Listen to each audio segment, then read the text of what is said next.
Bonjour, bonsoir, je suis content de vous retrouver. Aujourd'hui, on parle du dos, on parle des problèmes de dos. C'est une structure qui est vraiment importante, qui est vraiment névralgique.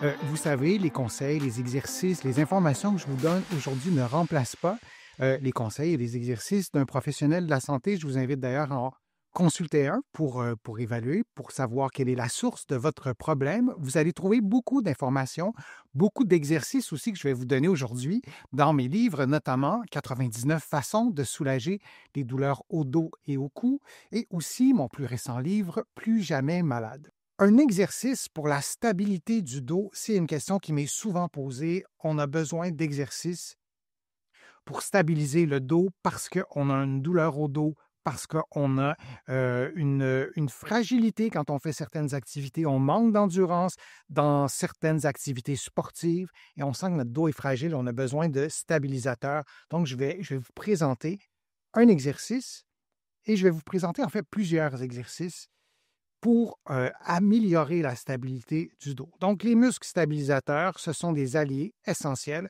pour maintenir un dos, il manque un S, en santé, notamment sur les muscles reliés au bassin et aux épaules. Ce sont des muscles qui vont vraiment se contracter et ce n'est pas toujours une contraction ultra puissante pour stabiliser. Et c'est des muscles qui vont se co-contracter, qui vont se contracter en parfaitement synchronisé avec beaucoup d'autres muscles. Donc, c'est quand même assez complexe pour eux de faire ça.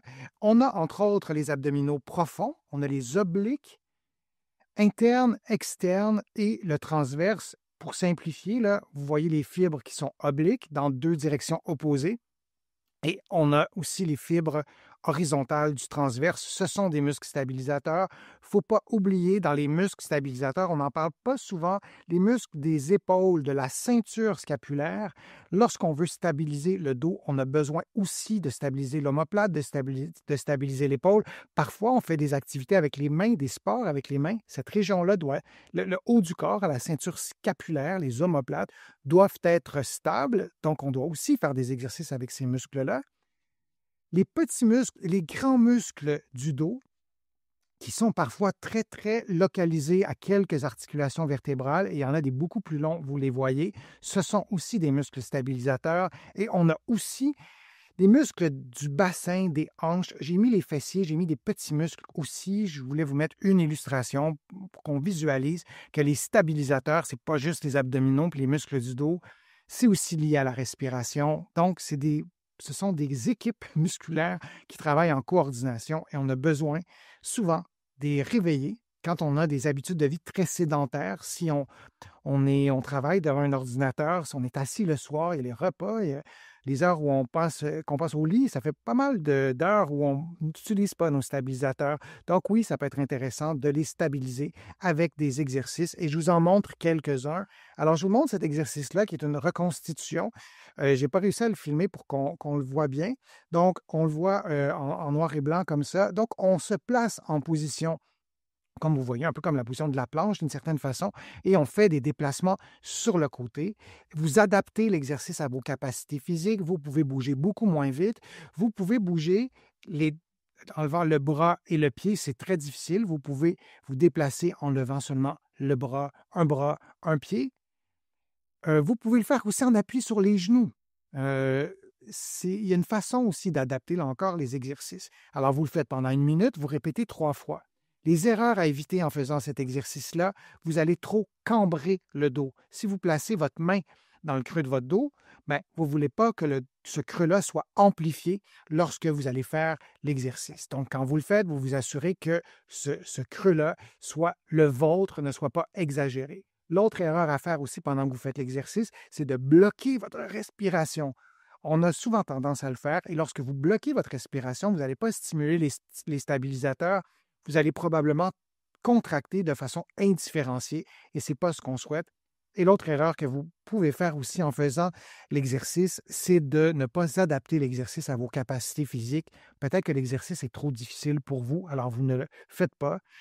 Peut-être que vous devriez le faire sur les genoux, peut-être que vous devriez le faire seulement un ou deux mouvements, ou l'inverse, peut-être que vous devriez le faire pendant 2 minutes, sinon ça ne force pas beaucoup. Alors, il faut l'adapter à vos propres capacités physiques. Je vous montre un autre exercice pour adapter aussi les exercices. On me pose souvent la question, je vous dis souvent ça, adapter les exercices, comment on fait concrètement.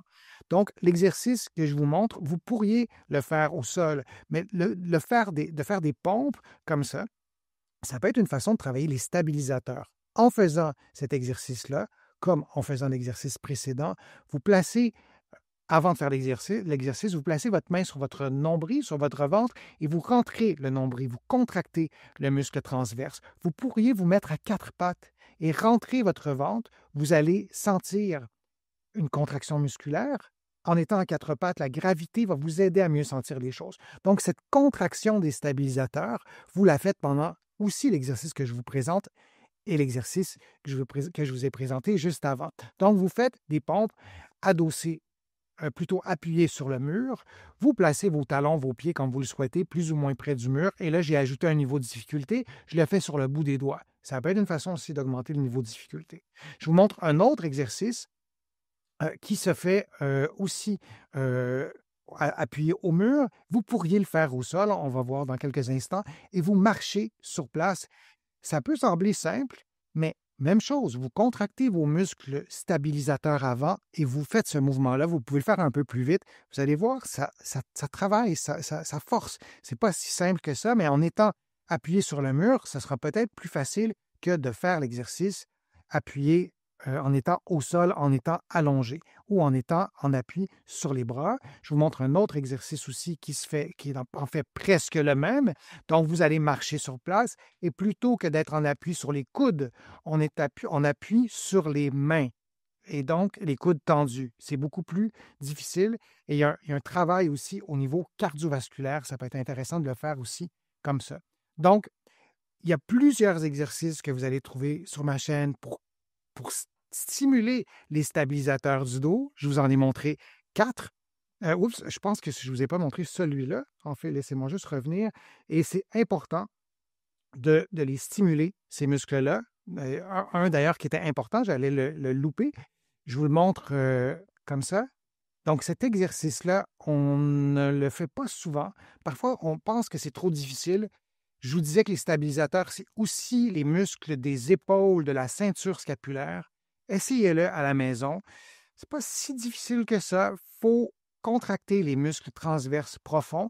J'ai volontairement fait l'exercice sur les genoux. On pourrait le faire aussi sur les pieds, sur les orteils. Placez-vous pour être confortable. Là, c'est vraiment plus difficile.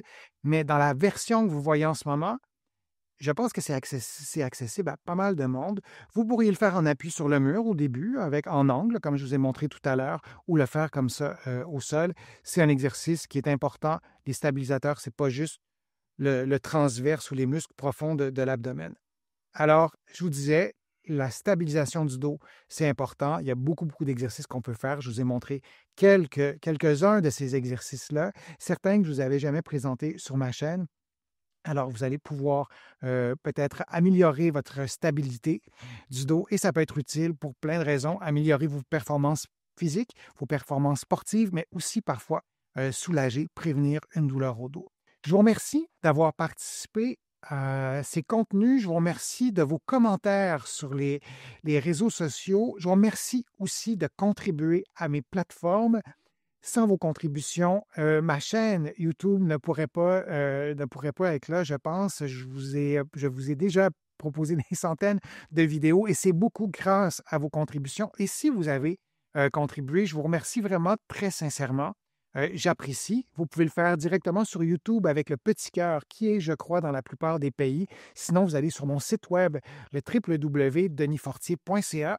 Vous allez pouvoir aussi faire une contribution. Vous allez trouver beaucoup d'autres informations sur les problèmes de dos dans mes livres que vous pouvez trouver partout au Québec et aussi de l'autre côté de l'Atlantique. Il y a des livres sur des thèmes précis Et il y a des livres sur la santé générale, sur les douleurs au dos, sur le vieillissement. Vous allez pouvoir aussi vous abonner gratuitement à mon infolettre en visitant mon site web, le www.denisfortier.ca, et vous allez recevoir des courriels hebdomadaires ou des courriels thématiques sur des problèmes précis.